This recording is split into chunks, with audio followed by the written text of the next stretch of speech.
Hola, buenas amigos. Vamos a continuar con nuestro estudio del libro de Efesios y hoy toca la segunda parte del capítulo 2, una parte bien explícita, tengo que mirar la cámara, concerniente al punto que queremos enfatizar o que quiero enfatizar y que creo que está en la mente de Pablo, como ya lo venimos diciendo. Este es el quinto episodio y desde el primer episodio venimos diciendo que, o digo, mejor hablo en singular, en la mente de Pablo al escribir esta carta hay un esquema simple, sencillo, que hay dos cosas que están separadas, que estaban separadas, y que cuando Cristo viene y hace su obra de salvación, a partir de ese momento ocurre un punto de inflexión.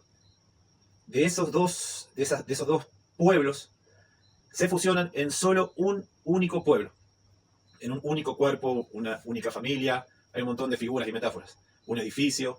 Ahora lo vamos a ver en este episodio. Este es el esquema de Pablo, ¿sí? Dos cosas separadas y ahora se unen, se fusionan gracias a la obra de Cristo. O sea, cuando ocurrió hace 2000 años la primera venida de Cristo a través de la Virgen María, vino, hizo su obra en la tierra, su obra de salvación, su muerte en la cruz y su resurrección, trayendo vida, posibilidad de vida eterna para el ser humano. A partir de ahí ocurre un punto de inflexión, ¿sí? De las dos categorías que el Antiguo Testamento reconocía como judíos y no judíos, o judíos y gentiles, según, creo yo, lo que veo acá en Efesios, según Pablo, a partir de la venida de Cristo, hace 2000 años, esa separación se desaparece y se forma un solo cuerpo, una sola familia, ¿sí? Repitiendo y repitiendo y repitiendo. Gracias por la paciencia.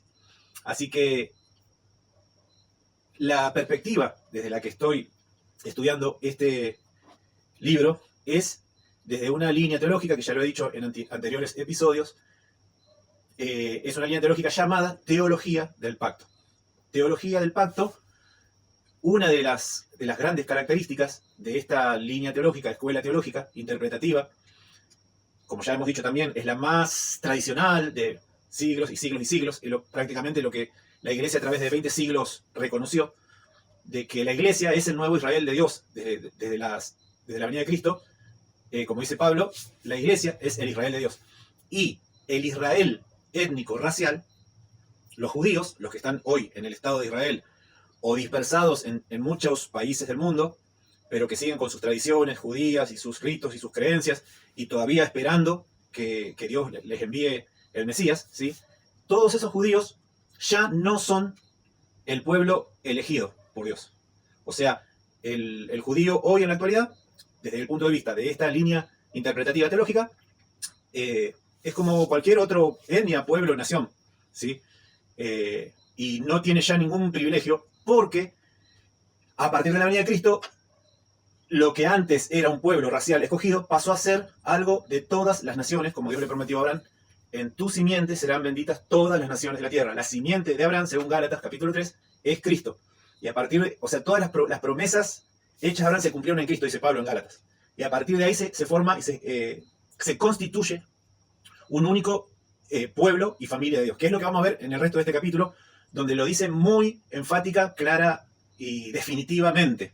Después de leer y estudiar este pasaje que vamos a ver hoy, es muy complicado y difícil tratar de mantener o sostener de que todavía el Israel étnico tiene algún privilegio o todavía está vigente alguna cuestión de elección de la que viene del Antiguo Testamento. No sé si soy claro, soy limitado para expresarme, pero para Pablo y según esta línea teológica, la iglesia de Cristo, todos los que vienen a Cristo y abrazan por la fe en la sola gracia de Dios, basados en la Escritura, todos los que creen, todo aquel que cree no se pierda, mas tenga vida eterna, dice Juan 3:16, todos ellos, sea de cualquier etnia, raza, nación, lengua, vienen a constituir lo que es la iglesia invisible de Dios verdadera, de distintas líneas, ortodoxos, católicos, protestantes, evangélicos, pero que creen en la salvación de Cristo. Estoy con los mosquitos porque acá en Santa Fe,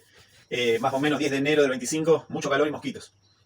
Así que esto es lo que vamos a tratar de estudiar y desde este punto de vista lo vamos a enfocar, ¿sí?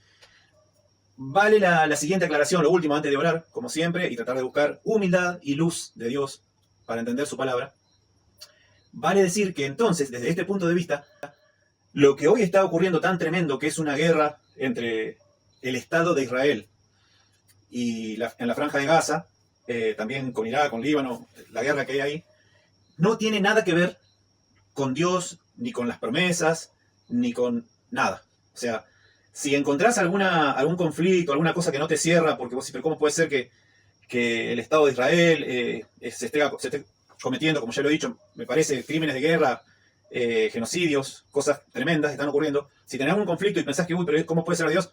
Desde el punto de vista de la teología del pacto, el Estado de Israel y los judíos étnicos ya no constituyen el pueblo elegido de Dios, sino que el pueblo elegido de Dios vino a ser, a partir de la venida de Cristo, la iglesia. Y todos los judíos, como Pablo, como todos los apóstoles, que vengan a Cristo y lo acepten como Salvador, como Señor y como Mesías, vienen a constituir parte, a ser parte integrante de la familia de Dios, que es el Israel de Dios, la iglesia verdadera de toda lengua, nación y de toda etnia, ¿sí? Creo que está el punto dicho, como siempre muy repetitivo, pero ojalá que el tema de la repetición sirva para fijar cosas, ¿sí? Bueno, entonces quiero decir una última cosa, para los que le interese profundizar el tema. Yo no soy un gran experto ni nada, soy muy amateur. Tampoco soy fanático de ponerme a discutir cosas de escatología por el hecho de discutir, sino que veo que siguiendo otras líneas interpretativas se pierde y se le baja el precio a un plan precioso que Dios hizo, a un misterio tan grande que es este pueblo que es la iglesia. Respeto, como lo he dicho en otras intervenciones, las distintas posturas, que para nada son motivo ni de separación, ni de desunión, ni nada. Son distintas líneas teológicas interpretativas y está todo bien, pero como he dicho siempre, no quita que sigamos la verdad, intentemos seguir profundizando en la palabra de Dios. Por ejemplo, le voy a poner algunos ejemplos que al ir viendo en YouTube y en videos y buscando información y escuchando, le presto mucha atención a esta cuestión. Y por ejemplo, me he dado cuenta de algo. Le voy a mencionar algunos autores conocidos de esta línea teológica. Por ejemplo, he visto que, no sé, seguramente los que somos un poquito viejos en el camino evangélico, hemos escuchado al autor y enseñador muy famoso, R.C. Sproul, el famoso del libro La Santidad de Dios, R.C. Sproul. Y hay un canal de YouTube que lo recomiendo, es muy, muy bueno, Ministerios Ligonier, ¿sí? R.C. Sproul, un enseñador muy profundo y muy claro, muy didáctico, falleció hace unos años, hace pocos años, pero está ahí en el canal de Ligonier, está todos sus mensajes. Y bueno, en particular me he dado cuenta al ir escuchando, porque hay mensajes desde que él era joven hasta que ya era bastante anciano, y en ese transitar de su vida me he dado cuenta, y quizás alguno lo puede investigar, pero está a las claras que es así, que él en el recorrido de su vida pasó de una perspectiva interpretativa dispensacionalista, ¿sí? que le da el valor y vigencia al Israel étnico, y en los últimos años de su vida pasó a tener una perspectiva de teología del pacto. Punto. Ahí se lo dejo para que lo investiguen. Pero también quiero mencionar algunos, no sé si son los grandes referentes de esta línea teológica, pero se los menciono, que son los que yo he escuchado o he leído. El más importante, el primero que leí, que me desayuné con esta teología del pacto, ¿sí?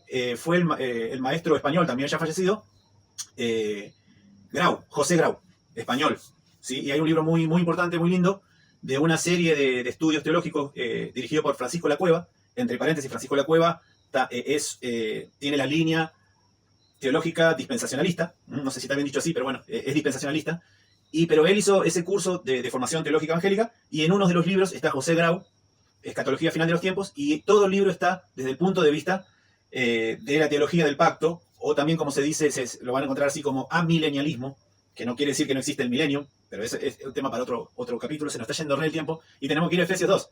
Pero menciono también a un hermano también muy, muy bueno, muy didáctico, que tiene también sus libros publicados, lamentablemente la mayoría en inglés, eso nos limita a los que no conocemos, no sabemos idioma, pero es Samuel Waldron. Googleenlo, búsquenlo. Samuel Waldron, El tiempo del fin. También trata la escatología desde el punto de vista de la teología del pacto. Y también hay un canal muy de un pastor muy interesante y muy particular que se llama Will Graham. Y también ese pastor también tiene la línea interpretativa de teología del pacto, y también un hermano muy buen predicador, enseñador, espectacular, la verdad, muy profundo que se llama Sugel Michelem. Bastante conocido en YouTube y en las redes y en los shorts que se van publicando. Sugel Michelem. También de la línea de la teología del pacto. ¿Para qué digo esto? Para que por ahí alguno que me está escuchando dice, este loco, ¿dónde sacó todas estas cosas de Israel? Bueno, no, sí soy loco, no, pero quiero decir que, como ya lo he repetido hasta el cansancio, la línea mayoritaria en cuanto a escatología en el pueblo, en el mundo evangélico, casi 90%, por decir aproximadamente, hoy en la actualidad con la cuestión del rapto secreto y los 7 años, 3 años y medio, etcétera, etcétera, y lo más importante es que se mantiene al Israel étnico como vigente. Se llama el dispensacionalismo, me perdí en la línea que venía hablando, pero bueno.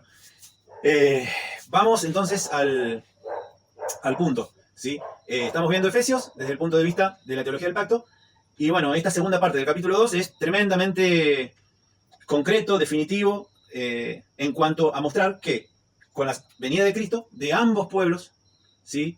En Cristo se ha formado un solo pueblo, familia de Dios, ¿sí? Y eso vamos a estudiar. Tengo el machete acá, bastante me lo sé de memoria, pero por ahí me olvido. Así que vamos a pasar a eso. Espero que haya quedado claro lo que dije recién. Pero vamos a estudiar la palabra de Dios y vamos a orar. Sí, lo más importante, que más allá de cuestiones de diferencias de pensamientos, que estas diferencias no se tomen como controversiales, ¿sí? Sino que se tomen, primero sabiendo que hay diversidad de pensamiento, y segundo, para también una prueba para ejercitar el amor, la paciencia, la tolerancia con los hermanos, ¿sí? Y la humildad, como siempre digo. Así que vamos a orar. Querido Señor, de alguna forma que tu palabra pueda ser difundida y que despierte interés en muchos hermanos para estudiarla, para profundizarla, pero para crecer en el conocimiento tuyo y en el placer y el regocijo y la alegría de ver tu gloriosa obra, no solamente en la redención, sino en el plan eterno que trazaste para formar este pueblo, que es tu familia, el grupo de los redimidos. Y ayúdanos a meditar ahora en las palabras de Efesios y poder encontrar luz y tu sabiduría en ellos. Te lo pedimos en el nombre de Jesús. Amén. Muy bien. Así que bueno, vamos a pasar a Efesios, capítulo 2. Acuérdense que terminó el famoso párrafo de por gracia sois salvos por medio de la fe, esto no de vosotros, pues es don de Dios. Texto muy importante y muy conocido de memoria por muchos, ¿sí? Así que somos hechura suya, creados en Cristo Jesús para buenas obras, las cuales Dios preparó de antemano para que anduviéramos en ellas. Ahí termina la parte que vimos en el capítulo anterior.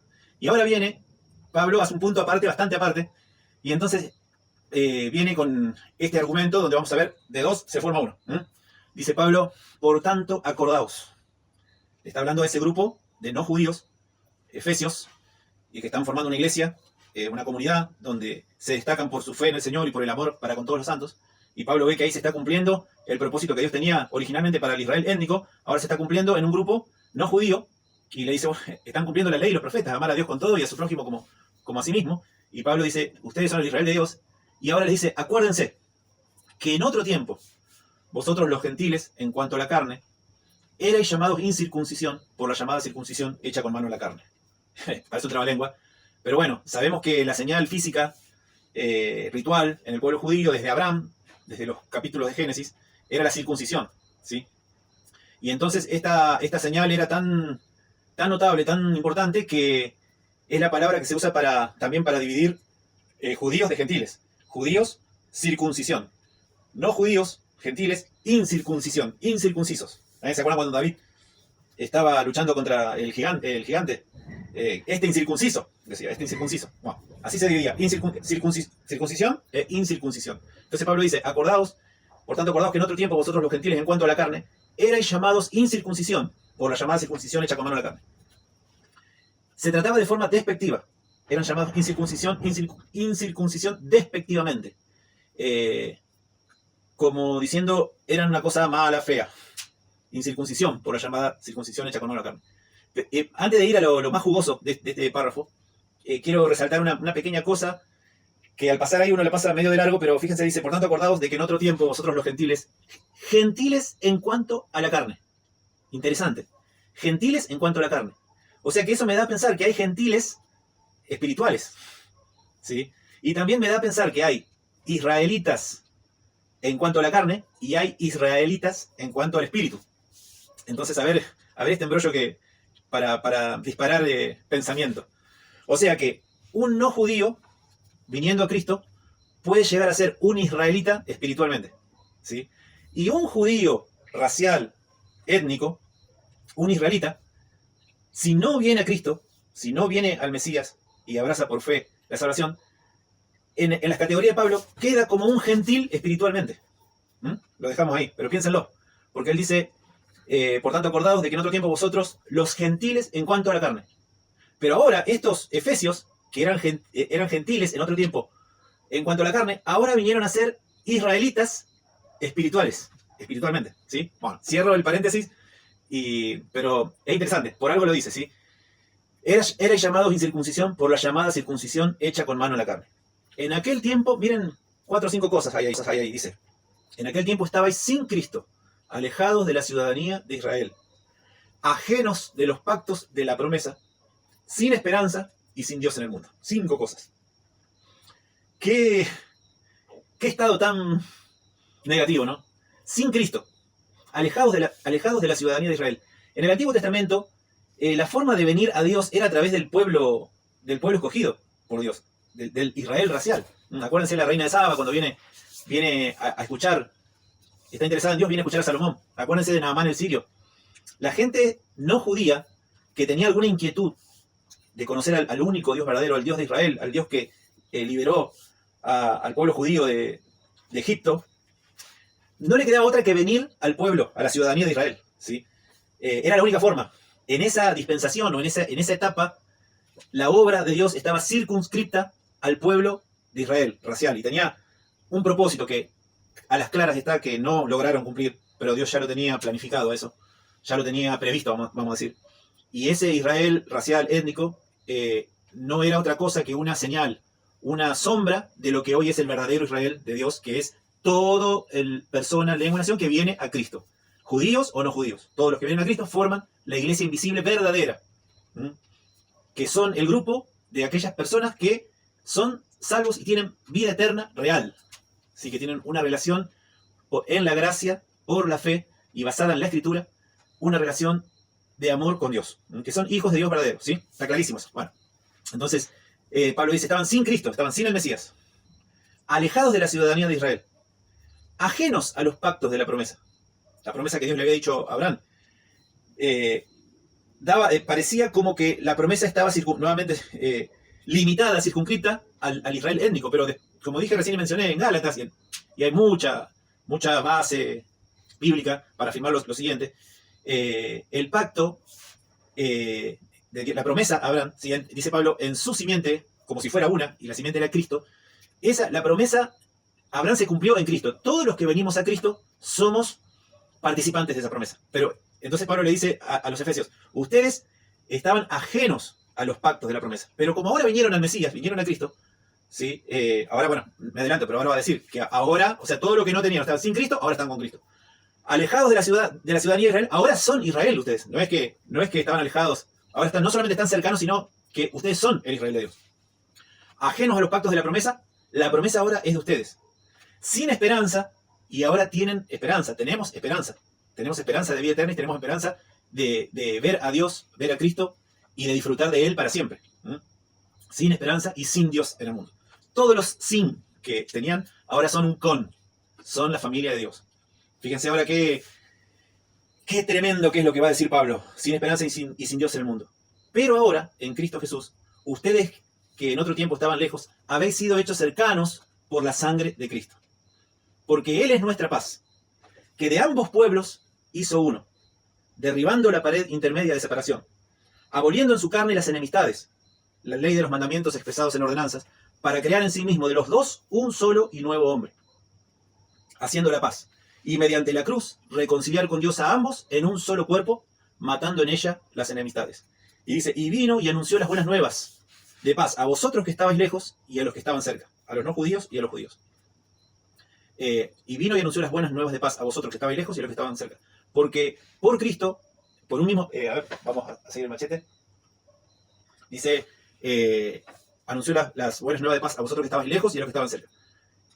Porque Él es nuestra paz, que de ambos pueblos hizo uno, derribando la pared intermedia de separación, aboliendo en su carne las enemistades, la ley de los mandamientos expresados en ordenanzas, para crear en sí mismo de los dos un solo y nuevo hombre, matando en ellas las enemistades. y mediante la cruz reconciliar con Dios a ambos en un solo cuerpo, matando en ella las enemistades. ¿Sí? Voy a agarrar el machete porque realmente, claramente me entreveré. A ver, dice así, a ver si me ven de ahí. Y vino y anunció las buenas nuevas de paz a vosotros que estabais lejos y a los que estaban cerca. Porque por medio de él, los unos y los otros, tenemos entrada por un mismo espíritu al Padre. Y miren lo que dice ahora. Así que ya no sois extranjeros ni advenedizos, sino conciudadanos de los santos y miembros de la familia de Dios, edificados sobre el fundamento de los apóstoles y profetas, siendo la principal piedra del ángulo Jesucristo mismo, en quien todo el edificio, bien coordinado, va creciendo para ser un templo santo en el Señor, en quien también vosotros sois juntamente edificados para morada de Dios en el Espíritu. Entonces, prácticamente no hay nada que aclarar. Es contundente, explícito. Pablo, en su bosquejo, llega prácticamente al clímax, ¿sí? Dice, de los dos se hizo uno para siempre. Así que bueno, es una alegría, un placer, un regocijo ver esto que Dios tenía planificado desde antes de la fundación del mundo, este pueblo, ¿sí? Ver que el misterio que dice Pablo, este misterio escondido desde los siglos en Dios. Pero ahora Pablo lo da a conocer, lo revela, ¿sí? Así que todos los redimidos formamos la familia de Dios, el pueblo de Dios, el edificio de Dios basado en la piedra angular de Jesucristo, el fundamento son los apóstoles y profetas, y eso nos da una identidad, nos da una vocación, como ya lo he dicho ahí en Efesios 4, y una vocación que tenemos que vivir de acuerdo a esa vocación. Y estar, como se dice, estar a la altura de ese llamado, viviendo una vida santa, una vida que lleva luz y sal, que enseña el carácter de Cristo. Bueno, ese es el pueblo de Dios. Ese es el pueblo que vos y yo tenemos la alegría y no voy a decir el orgullo, porque no es el orgullo, porque no es algo que hayamos hecho nosotros, sino que Dios nos eligió, nos escogió, ¿sí? Desde antes de la fundación del mundo, como leímos en el capítulo 1. Y cuando llegó el momento pudimos escuchar la buena noticia y porque Él nos ayudó y nos dio la capacidad, como decía, por la fe, y esto no de vosotros, es un don de Dios. Él nos regaló la capacidad de creer en Él. Así que todo es para gloria de Él, todo es por Él y para Él, y nosotros simplemente en humildad quedamos admirados viendo la gloriosa gracia de Dios.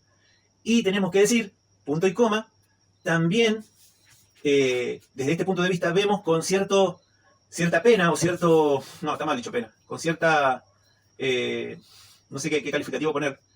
El hecho de que todavía exista el pensamiento o la línea teológica de pensar de que el Israel étnico tiene algún valor respecto de Dios, a no ser el valor que tiene todo ser humano. Que Dios amó de tal manera al mundo, ama a los judíos, ama a todas las etnias y naciones por igual. Y todos tienen que venir al Mesías, tienen que venir a la cruz. Así que bueno, creo que está aclarado el punto, está dicho. Esto se llama teología del pacto. Si alguien viene con tomos y bibliotecas enteras y me dice que esto que está en Efesios 2 no es lo que quiere decir Pablo, es complicado, es complicado. Pablo es explícito en esto. Y también vamos a ver que cuando empecemos a ver el capítulo 3 también, allí está enfatizado el punto. Después si alguna vez estudiamos Filipenses, Colosenses, Gálatas, van a ver que continuamente está a los santos y fieles, los santos. Pablo tiene en mente que de toda lengua, tribu, ahora Dios ha formado un solo y nuevo hombre. Así que ya no sois extranjeros ni advenedizos, sino conciudadanos de los santos y miembros de la familia de Dios, edificados sobre el fundamento de los apóstoles y profetas, siendo la principal piedra del ángulo Jesucristo mismo, en quien todo el edificio, bien coordinado, va creciendo para ser un templo santo en el Señor, en quien también vosotros sois juntamente edificados. Fíjense que dice de vuelta, juntamente. Quiere enfatizar ese punto, ¿sí? El capítulo 1, de reunir todas las cosas en Cristo en la dispensación del cumplimiento de los tiempos. Hizo de los dos un solo. En aquel tiempo estabais sin Cristo, alejados de la ciudadanía de Israel, ajenos a los pactos de la promesa, sin esperanza y sin Dios en el mundo. Pero ahora en Cristo Jesús, vosotros que estabais lejos, habéis sido hechos cercanos por la sangre de Cristo. Porque Él es nuestra paz, que fíjense, de ambos pueblos hizo uno. Con este título podríamos referirnos a este estudio. 4 o 5 palabras. De ambos pueblos hizo uno. Y ese es el Israel de Dios. Así que si te viene bien estudiar o investigar sobre esta teología del pacto, trae un poquito más de paz y de tranquilidad y de, creo yo, mejor perspectiva de lo que está pasando hoy en Medio Oriente, ¿sí? Donde, desde este punto de vista, eso es una cosa totalmente terrenal, carnal, como cualquier nación, atacándose unos por otros, pero no tiene nada que ver con las promesas hechas a Abraham, Isaac y Jacob, porque la promesa hecha a Abraham es Cristo. Y se cumplieron en Cristo. Punto. Ya está todo cumplido en Cristo. Y ahora los que vienen a Cristo nos hacemos receptores de esa promesa, ¿sí? Así que bueno, creo que ya está martillado el punto. Y nuevamente lo digo, quizás con fervor, uno lo ha dicho, pero sin ánimo ni de menospreciar, ni deslegitimar el pensamiento o la teología de otros hermanos, sino simplemente mencionar que no hay una única postura. No hay una única postura.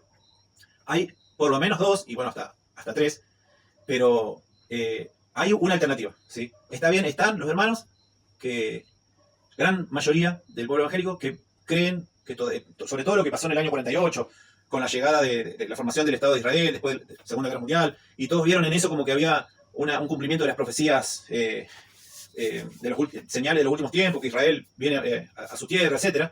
Y entonces ahí cobró mucha fuerza esta teología, esta doctrina, dispensacionalismo, ¿sí?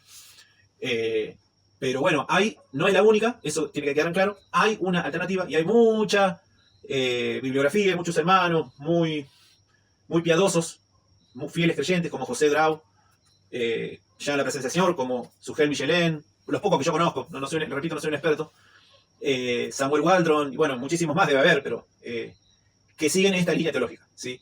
Y yo les soy sincero, cuando voy, no solo a Efesios, sino a todo el Nuevo Testamento, cuando voy a los Evangelios, aún cuando voy al Antiguo Testamento, cuando veo los salmos que se refieren a Israel, yo digo, bueno, ¿y esto qué es para Israel?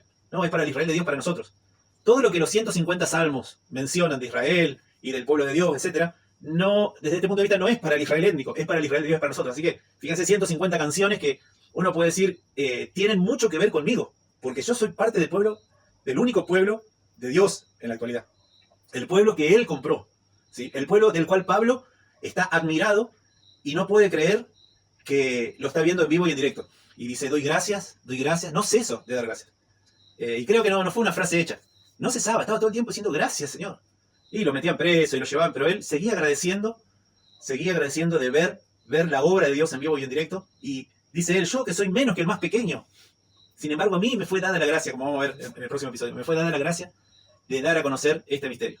Así que bueno, gracias a Dios, gracias a ustedes por escuchar y que Dios te bendiga mucho. Y nos vemos en el próximo episodio, el 6º. Y ahí ya arrancamos con Efesios capítulo 3. Así que también va a seguir en esta línea. Así que muchas gracias. Gracias por escuchar. Que Dios te bendiga mucho.